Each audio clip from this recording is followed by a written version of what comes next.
hold up. I'm showing a quick trick that will take possibly 1 minute or 2. So I'll just be showing you how to download any song for free on Android. So the first thing is choose a song, obviously. So I'm just choosing Stormzy Show. Then the second thing is click the little arrow on the second arrow and then press copy link. Then the next step is just go on Chrome and go on like any YouTube converter. So I've downloaded it, convert next video. Then you'll want to put the link in the thingy, in the box, then convert. This will legitimately take like 1 minute or 2. That's max.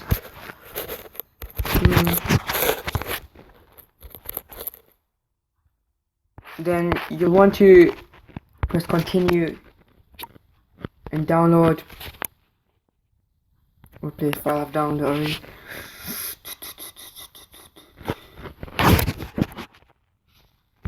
It's going. So now you just go on music, and there you find it. It's there.